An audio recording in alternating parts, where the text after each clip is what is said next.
Daniel Padilla selos na selos daw kay Alden Richards. Sobrang na-insecure daw sa sarili.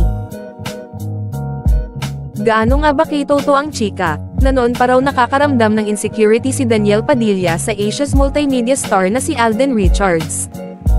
Kasalukuyang pinag-uusapan ng mga social media users, ang pagsisiwalat ng veteranong radio TV broadcaster at entertainment journalist na si Nanay Christy Fermin, ang tungkol kina DJ at Alden. Siyempre, may kinalaman pa rin ito sa pinagtatalunang hiwalayan ni Daniel at Catherine Bernardo. Ang pagtatapos ng kanilang 11 taong pagsasama.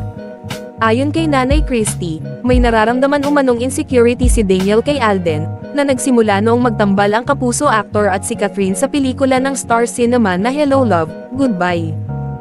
Sa December 6 episode ng Christy Ferminit, napag-usapan muli ang matagumpay na pagtatambal ni Alden at Catherine sa naturang pelikula, na itinuturing ngayong highest-grossing movie of all time sa Pilipinas, matapos kumita ng mahigit 880 million pesos.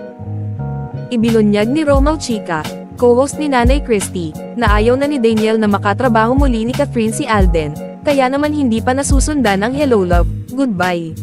To be fair, matagal nang hinihiling ng mga fans ni Kat at Alden, na magkatrabaho sila sa isa pang movie project, dahil siguradong magiging hit uli ito.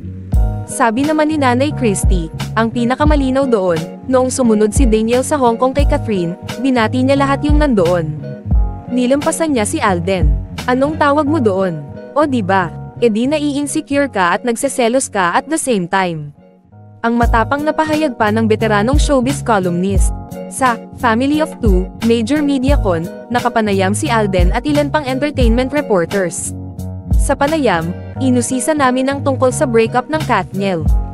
Medyo mainit po yung topic, baka masali po ako ulit, baka ako po yung mabash, ang pag-iwas ni Alden sa issue. Ayoko na pong nababash, so tatahimik na lang po ako sa issue na yan, dagdag pa niya.